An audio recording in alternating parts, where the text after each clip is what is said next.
Government discussion is an old word phrase, comes from Walter Bagehot in the 19th century. How do you make a democratic government work? How do you get a pluribus unum? How do you get the unity necessary for government out of the diversity of the governed? One nation, under God, inevitable step toward cloning, indivisible, with liberty and justice for all. We want you to lock them up and keep them safe. Keep them away from children and criminals. That's it. Keep them away from children. Good. That's all we're saying. Criminals to have rights, but we want to have our civil right to defend ourselves. One nation, many voices. People exercising their right to assemble peaceably, to petition for government action. But with so many voices in the mix, how are choices made? Even the Constitution doesn't have all the answers. The language of the Second Amendment does include the clause that says, a well-ordered militia being necessary to the security of a free state, the right of the people to keep and bear arms shall not be infringed. There is nothing on the American landscape today that remotely resembles what the founders had in mind by a militia. It's not the National Guard, and it's certainly not groups of men taking target practice in the woods. There is no militia, and without a militia, the right mentioned in the Second Amendment is dormant. It does not give the right, and was never intended to give, the personal right to bear arms for self-protection, for sport, or for hunting. We can stand alone in our convictions, or band together as a group and fight for that in which we believe. That is how the Institute for Policy Studies began. The Institute for Policy Studies was created in 1963 by two people who were part of the Kennedy administration. They watched the U.S. going into a war. This was the beginnings of the Vietnam War. They watched the Cuban Missile Crisis. And their conclusion was that policy was made with blinders on. And the impact of policy on the poorer half of people in this country, let alone the poorer half of humanity in the world, never made it into the discussion. And they thought this was wrong. So they left and they set up an institute that would be completely independent of government. Ours is to bring the concerns of the poorer half of this country and the poorer half of humanity in the world to the table, to try to bring those views into the policy process with the idea that that will change policy. And in that sense, we're trying to redefine what the national interest is. The history of the nation is full of examples of people with shared beliefs, coming together to influence the rules by which we are governed. There's a basic rule of American politics, and it is the squeaky wheel gets the grease. Okay, this is true whether we're talking about domestic policy or foreign policy. We have a representative political system, we have members of Congress, we have presidents, and they respond to the demands that are placed on them. If demands aren't made, they aren't likely to meet those demands. That's a basic truth of the American system. What I want to make is we're working very, very hard now. We have this wonderful opportunity to stop the rate on Social Security for the first time in 60 years. America is an interest group society, always has been. Interest groups are nothing new. And they're certainly not new to foreign policy. All the way back in 1773, a group of Bostonians banded together as the son of patriots and dumped British tea in the harbor to protest the Crown's tax policies. If you go back to the political science literature of, say, the 50s and early 60s, when you talk about interest groups, you are really only talking about a handful. They will talk about labor, they will talk about veterans, they will talk about the Chamber of Commerce or manufacturing, and that's really about it. However, interest groups related to a single issue or cause began to multiply. I think one of the most powerful examples in American politics is the Civil Rights Movement. One of the major sources was the black church in the South. It was mobilizing people who, before the Civil Rights Movement, were oppressed but not active. One of the most hotly contested moral issues politically in the United States in recent years has been the question whether there's a right to an abortion. And the Supreme Court, in a famous case in the 1970s, Roe versus Wade, said that there was, under certain circumstances, a right to abortion. Some of the most important controversies over rights in recent years have been over several that are enumerated in the Bill of Rights: the right of free speech, the separation of church and state, and the right to bear arms. And there are bitter disagreements among different groups in our society over what all of those rights mean. How do we identify the people? Say the right of the people, do we mean all of us as individual citizens, or do we actually mean a collective entity? Because the people can be perceived as a collective entity and not just as an aggregation of you, me, and everybody else in the room. From the left, there are attacks on hate speech, from both the right and the left, from both Christian fundamentalists and from feminists and others. There are attacks on pornography. And there is increasingly disagreement over what the right to free speech means for a free press. Can the press, as it becomes more voracious and more sensationalist, print anything with impunity? The lawyers are very angry, and I'm not subjected to this. People who believe that prayer and religion should be woven into every area of life feel that their rights are being infringed upon by the barring of religion from schools and public institutions. A lot of the policies that I call for are policies that would address the concerns of ordinary workers, ranging from things like an adequate Family Medical Leave Act to adequate minimum wage and earned income tax credits, will not be achieved unless the politicians feel that there's pressure from the public to make these changes. Right now, politicians respond to powerful interest groups. Just coming together with people of like minds has benefits of its own, benefits that go beyond the issue or cause in question. One of the biggest ways that people are now connected to community is through these, what we loosely call interest groups.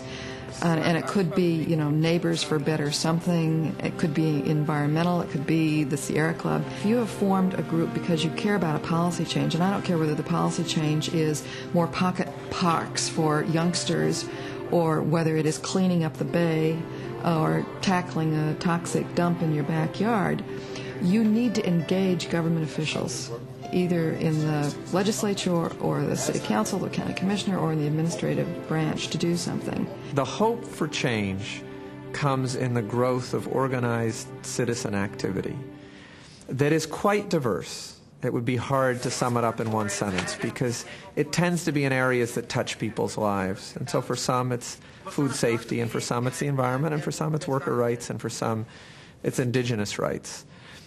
And the great challenge is, can that come together with a force? Killing people is wrong.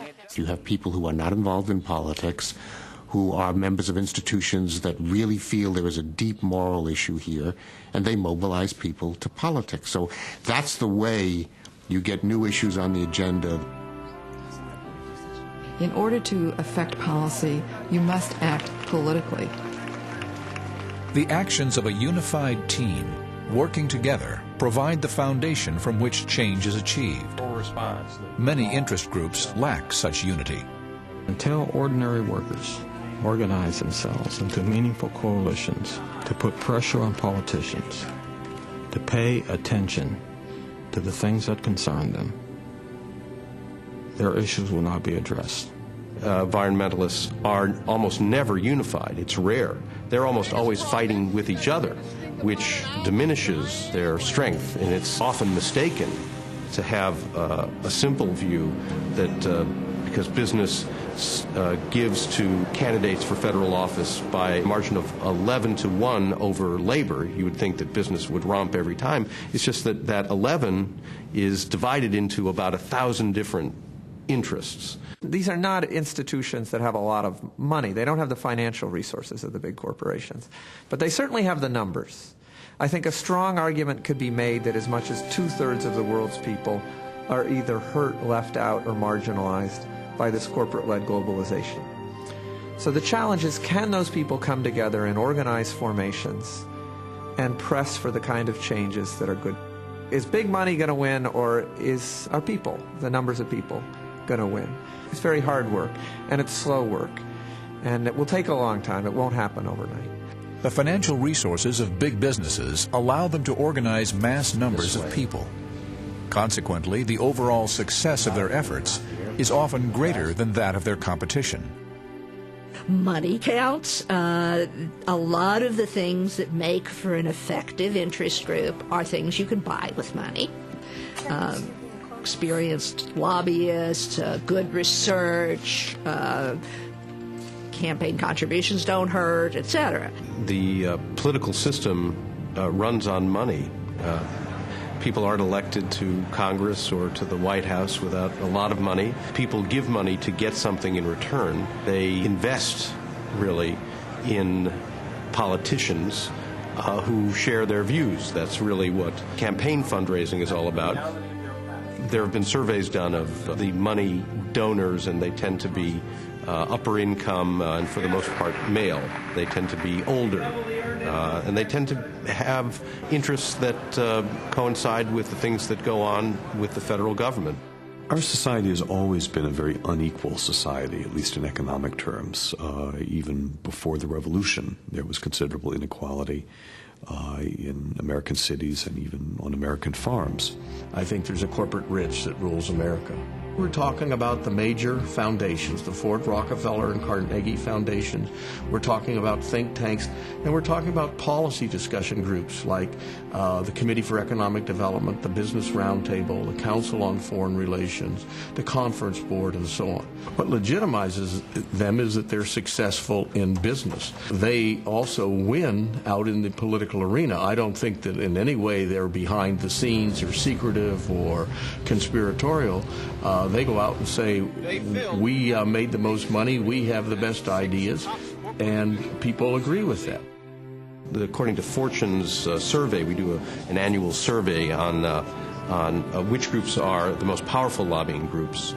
The NFIB, the small business lobby, has for a long time been near the very top, number 2 quite often, or number 3. It's a very powerful organization. The Republicans now in charge cross at their peril. That's one of the reasons there's a big movement for tax cutting. And I will. I'll take my case to the American people about why I think tax relief makes sense. A reason why the rates might be cut because a lot of small businesses are organized not as corporations but are based on the individual income tax system. The drive for less regulation has to be the number 1 or number 2 priority of small business. But money isn't the only means of political influence that interest groups can employ. You would certainly be surprised, I think, to learn that money is not always the leading indicator of which is the most powerful group. Consistently, the number 1 lobbying organization in Fortune's annual Power 25 survey is a group that doesn't have a political action committee, gives no campaign contributions, either hard money or soft money. It is the American Association of Retired Persons, now formerly known as AARP. What they have is 33 million members, many of whom are so well organized by the headquarters just a few blocks from where we're sitting that they can really defeat any candidate for office whom headquarters says is out to harm Social Security or Medicare, to major programs that senior citizens care most about. Money in politics, you have to remember, is a surrogate, is one step removed from what's most important to politicians here, getting votes for re-election. In addition to size and organizational skill, there are a number of approaches groups use to solicit the support of government officials. American politics is built around representative government satisfying the demands of the American public. So then you have to look at who's making those demands. Most Americans know we should be engaged. They really don't pay attention. Then all of a sudden the only people making demands on government are interest groups, and they become much more powerful and are much more likely to get what they want because there's no countervailing force from the center offsetting them. The line between those who are inside government and outside government is not clearly drawn. Lobbyists are the foot soldiers to members of Congress. They provide most of the information that members of Congress use to make their decisions. They raise the funds that Lawmakers need to get reelected. They are the friends and former colleagues and staffers to members of Congress. But we had to do something.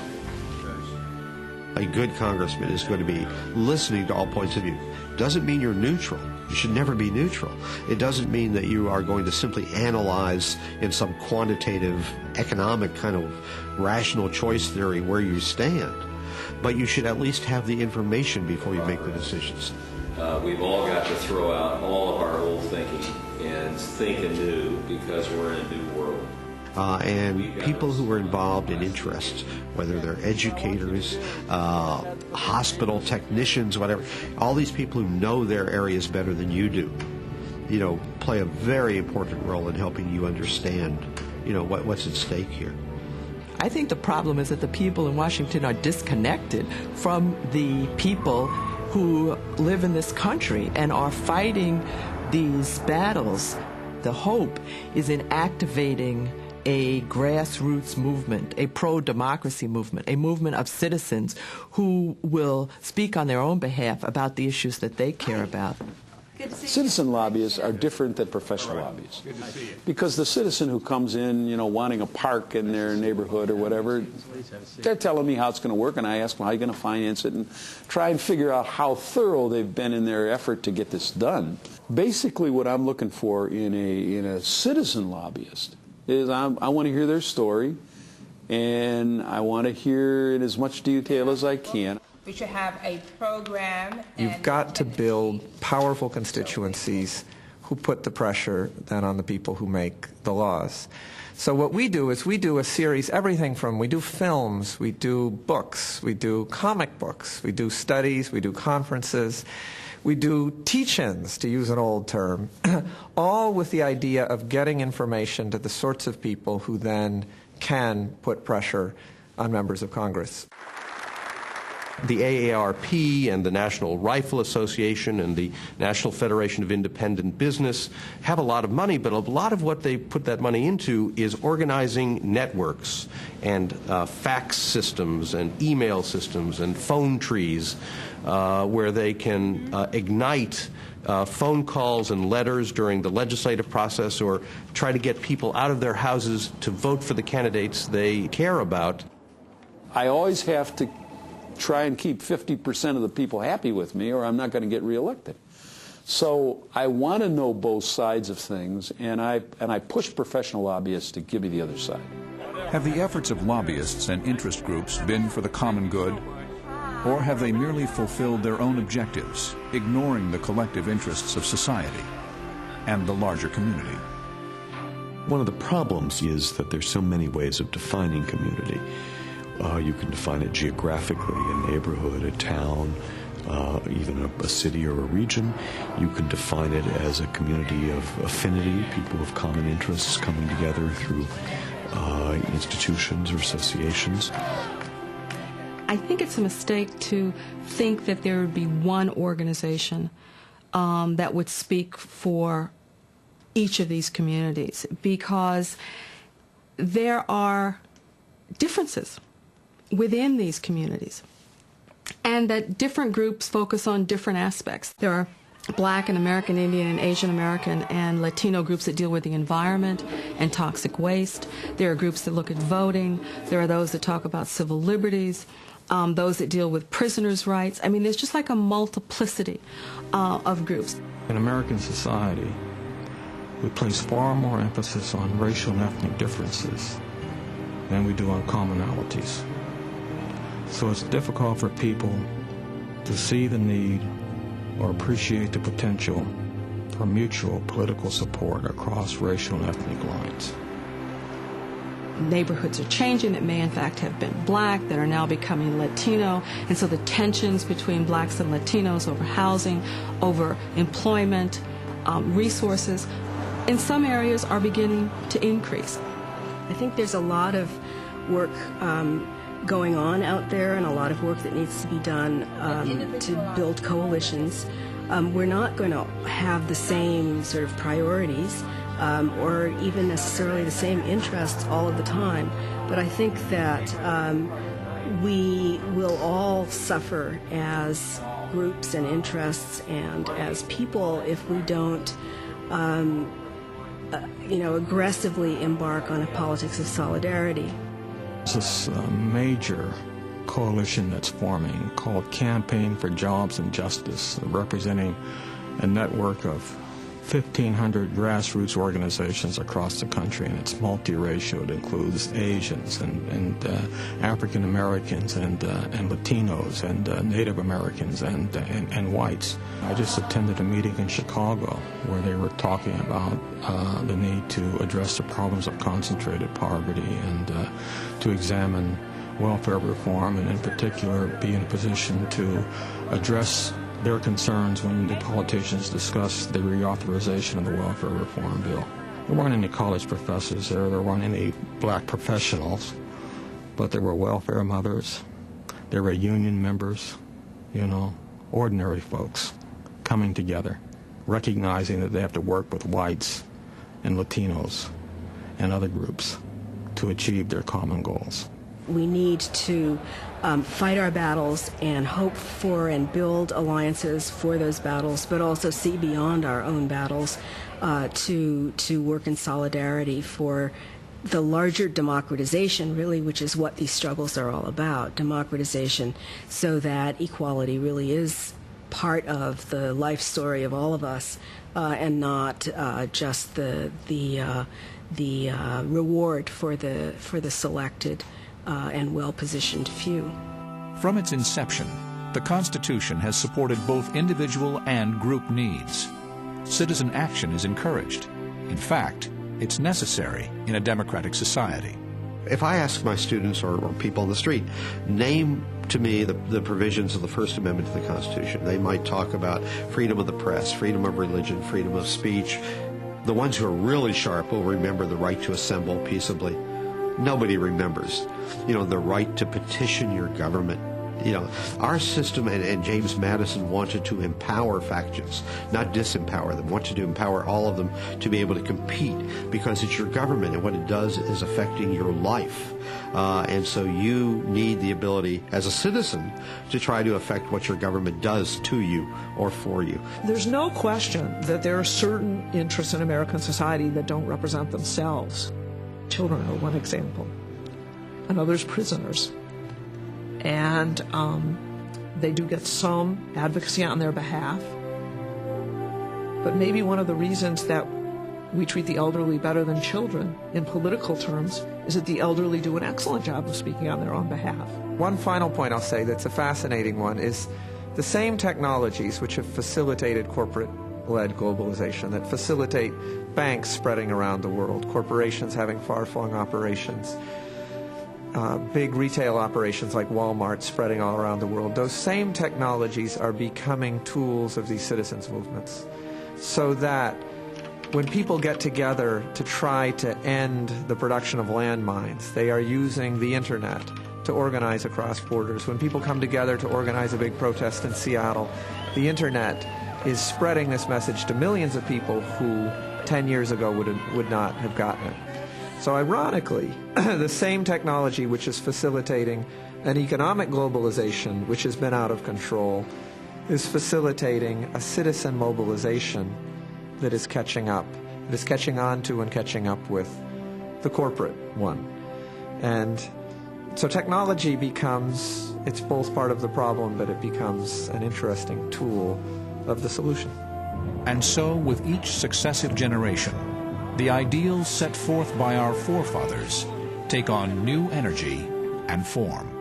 Tolerance is growing in the United States on racial issues. The percentage of people that are willing to accept gun control, to accept the right to choose, the number of people that are willing to live and let live with people of different sexual orientations, those numbers continue to change or hold steady in a more liberal kind of direction. The ability of society through democratic processes to adapt the Constitution and to adapt our conception of rights to changing times is critical to our ability to survive as a healthy and democratic nation. The most interesting thing about this next period is that citizens' movements are coming together and are changing the world. Neutrals can there be? You're either an earth thirster or you're paid off by LP. Now which side are you on? Now which side are you on?